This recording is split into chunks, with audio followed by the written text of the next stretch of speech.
திட்டமிட்டார்களே ஆனால் அதை வெளிப்படையாக யாரிடமாவது சொல்லாத வரை அல்லது அந்த திட்டத்தை செயல் வடிவமாக்காத வரை அதுக்கு கொஸ்டின் கிடையாது. தெரியும், ஆனா கொஸ்டின் கிடையாது. அல்லாஹ்வுக்கு தெரியும், கொஸ்டின் பண்ணலாம், பண்ணுனா உன்னால மறுமொழி சொல்ல இயலாது. ஆமா நினைச்சேன்னா ஒத்து ஆகணும். ஏன்னா படைச்ச இறைவன் கேட்கும்போது உன்னால மறுக்க இயலாது. அப்ப அதையும் எழுதி வச்சிருப்பாங்க. அதுக்குன்னு உள்ள வானவர்கள் இத்தனாம் தேதி இப்படி நினைச்சான்லாம் இருக்கு ரெக்கார்ட்ல. அப்ப ரெக்கார்டு பூர்வமா நிரூபிக்க இயலும் பொழுது கூட அல்லாஹ் என்ன பண்றான்னு கேட்டா, நினைச்சது விட்டு தள்ளு, நினைச்சு உனக்குள்ள இப்படி அமைக்கிறான். நினைச்சீங்களா, யார்ட்டும் சொல்லல இல்ல, நினைச்சது செய்யல இல்ல, விடு, புரிஞ்சு வச்சுக்காத. சினிமாவுக்கு போன நினைச்ச காலையில் இருந்துச்சு முத வேலையா சினிமாவுக்கு போயிடணும் நினைச்சிட்டு என்ன பண்ணல, அப்படியே அதே நினைச்சுக்கிட்டே இருந்துட்டு அதை செய்யாம விட்டுட்டேன், நடைமுறைப்படுத்தல. இது கொஸ்டின் கிடையாது. நீ அல்லாஹ்வுக்கு பயந்து விட்டான்னு இல்ல, ஏதோ ஒரு சந்தர்ப்ப சூழ்நிலை செய்யாம விட்டுட்ட, அது கூட கொஸ்டின் கிடையாது. ஏதோ ஒரு சந்தர்ப்ப சூழ்நிலையினால நினைச்சதை நீ செய்யவில்லை, செஞ்சா மட்டும்தான் கேட்பேன். வெளிப்படையா நீ செய்யல என்று சொன்னா நீ நினைச்சதுக்காக என்னிடத்துல எந்த ஒரு கேள்வியும் கிடையாது. அப்ப நம்ம எப்படி நம்ம அல்லாஹ் நம்ம மீது மறுமை பேரை தருகிறான் என்று சொன்னால் கருணையில தான் தரான். இதுக்கெல்லாம் பிடிச்சா என்ன கதியா வருது?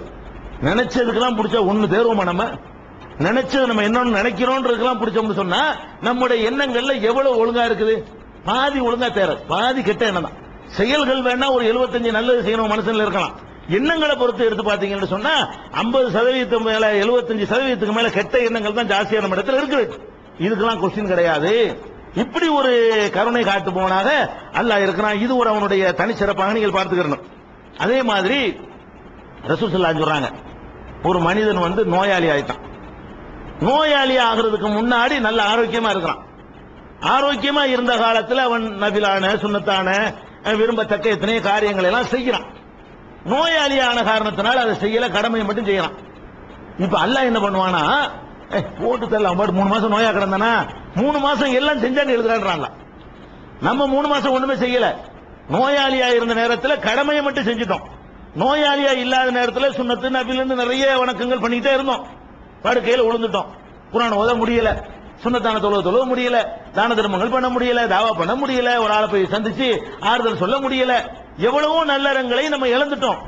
படுத்த படுக்கையா 1 வருஷமோ 2 வருஷமோ 3 வருஷமோ 10 வருஷமோ கிடக்குறோம். 10 வருஷம் என்ன கணக்குன்னு சொன்னா, நீ ஆரோக்கியமா இருக்கும்போது என்ன கணக்கு அந்த கணக்கு. நம்ம ஆரோக்கியமா இருக்கும்போது என்ன நல்லறங்கள் செய்து கொண்டிருந்தோமோ அதை இப்பவும் செய்யறான் எழுது பண்றான்ல. அப்ப நம்ம அமலை கொண்டா போறோம் சொர்க்கத்துக்கு? அமலை கொண்டாங்க போறோம், ஒண்ணுமே பண்ணலையே. பண்ணாம வர வைக்கிறான். நம்ம பண்ணி வர வச்சாதான் அமலை கொண்டு நீங்க சொல்லலாம். நம்ம ஒண்ணுமே பண்ணல, அவன் மாட்டுக்கு நீ செஞ்சேங்கிறான். நீ இத்தனை நோயாளி விசாரிச்சேங்கிறான். நீ 2 ஜூஸ் ஓதுனேங்கிறான். நேத்து ஓதுனதுனால, நேத்து 1 ஜூஸ் ஓதுனீல, இன்னைக்கு ஓதுன, நாளைக்கு ஓதுனேங்கிறான். அப்ப நோயாளியாக இல்லாத நேரத்தில் நம்ம என்னென்ன நல்லறங்களை எல்லாம் செய்தோமோ அதெல்லாம் நோயாளியாக இருந்த காரணத்தினால் நாம் விட்டு விட்டோம் என்று சொன்னாலும், அதே மாதிரி சஃபர்ல போற பிரயாணத்தில் நிறைய விஷயங்களை விட்டுருவோம். ஊர்ல இருக்கிற மாதிரி அவ்வளவு காரியத்தையும் பயணத்தில் செய்ய முடியாது. பயணத்தில் நிறைய அந்த வேலைகள் இருக்கிற காரணத்தினால சுன்னத்து நபில்கள் எல்லாம் விட்டுருவோம்.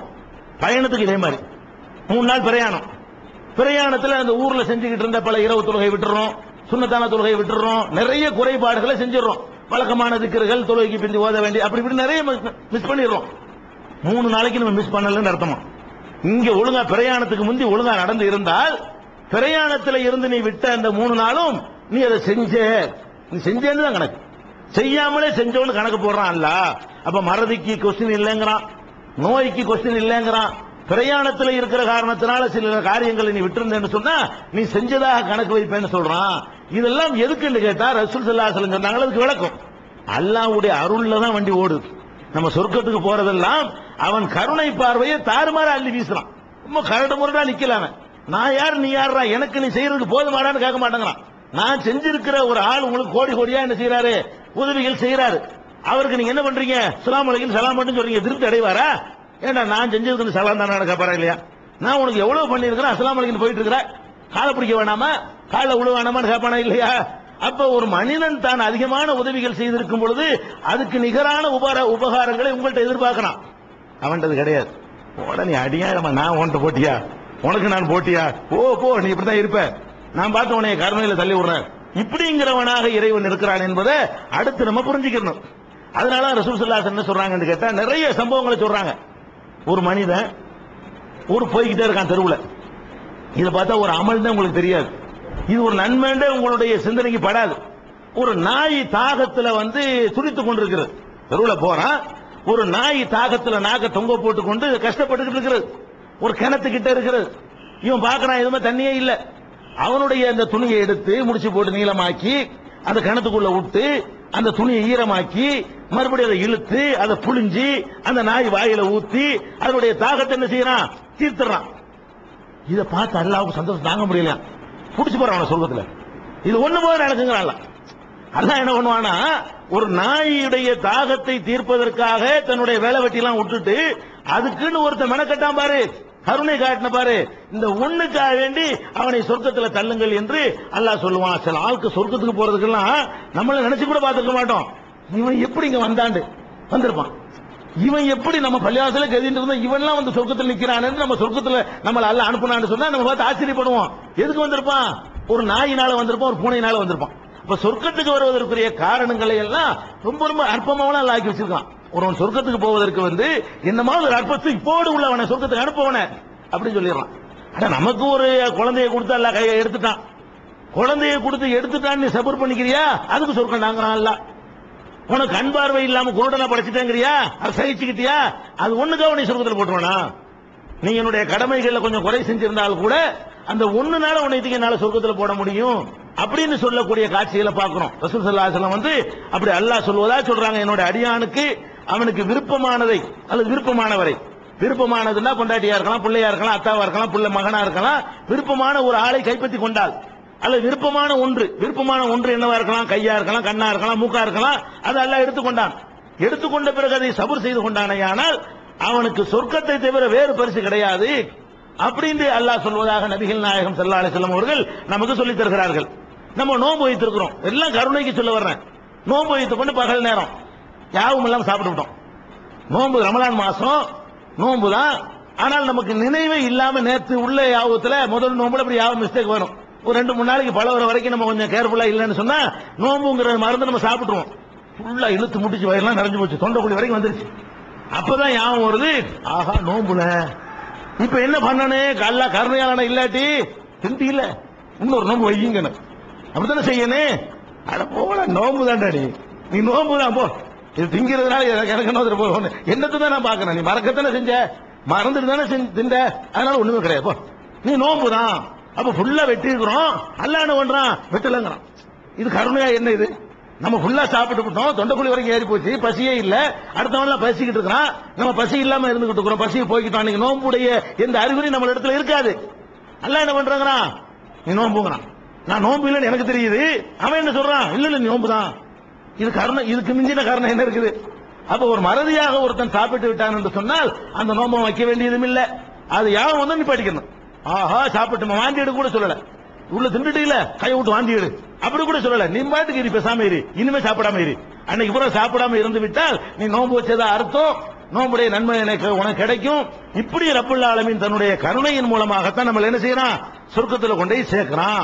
எந்த அளவுக்கு சொன்னா ரசூல் ஸல்லல்லாஹு அலைஹி வஸல்லம் சொல்றாங்க, நம்ம மனைவியை சந்தோஷப்படுத்துறதுக்காக ஒரு கவலை உணவு வாயில ஊட்டுறீங்க, இதுக்கு எல்லாம் கூலி தரணுமா? அல்லாஹ் என்ன பண்றான் தெரியுமா, அதை தன்னோட வேணும்னு சம்பந்தப்படுத்துறான். அவனுக்கு எந்த சம்பந்தமும் இதுல இல்ல. அட நான் சொன்னதுனால செய்யற அப்படிங்கிறான். அல்லாஹ் என்ன பண்றான்னு கேட்டா, நான் இப்படி படிச்சு வச்சுக்கிறேன், கணவன் மனைவியை சந்தோஷப்படுத்தணும், அப்ப எனக்காகத்தான் நீ அதை செஞ்ச அப்படின்னு அல்லாஹ் வேணும்னு தேவையில்லாம சம்பந்தப்படுத்திக்கிறான். அவனுக்கு என்ன சந்தோஷம் இருக்கு, ஒண்ணுமே இல்ல. உங்களுக்கு கருணை செய்வதற்காக வேண்டி அவனா வாலண்டரியா இன்வால்வ் ஆகிக்கிட்டு, நான் தானே எனக்காக தானே செஞ்ச போடா, இதுக்கு ஒரு நன்மை இருக்கு உனக்கு, பொண்டாட்டியை திருப்திப்படுத்தினா நன்மை, பிள்ளையை திருப்திப்படுத்தினா நன்மை, இப்படி என்னென்ன காரியம் நீ செய்து அதுக்கெல்லாம் நன்மை என்று அல்லாஹ் ரப்புல் ஆலமீன் தன்னுடைய கருணையை வாரி வாரி வழங்குகிறான்.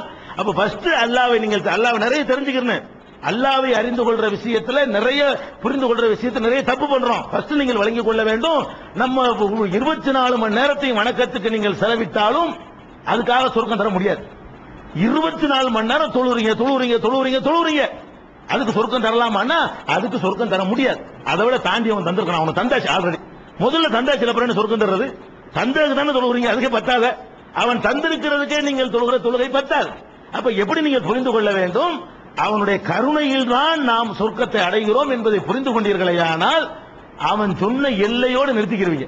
நன்மைங்கிற பேர்ல நீங்களா இஷ்டத்துக்கு அடிக்க மாட்டீங்க, நீங்களா புதுசு புதுசா கண்டுபிடிக்க மாட்டீங்க, நீங்களா தாண்டி போக மாட்டீங்க. கருணையில போறோம், சொன்னா செஞ்சுட்டு போயிரும். அவன் என்ன சொன்னாலும் அதை தாண்ட வேணாம் அப்படிங்கிற ஒரு அடிப்படையை இந்த வாரம் நாம் புரிந்து கொள்வோம். அடுத்தடுத்த வாரங்களில் இன்ஷா அல்லாஹ் அல்லாஹ்வை பற்றிய வேறு சில பண்பாடுகள், நம்மோடு அல்லாஹ் எப்படியான உறவுகளை விரும்புகிறான் என்பதை அடுத்தடுத்த வாரங்கள் இன்ஷா அல்லாஹ் அறிந்து கொள்வோம்.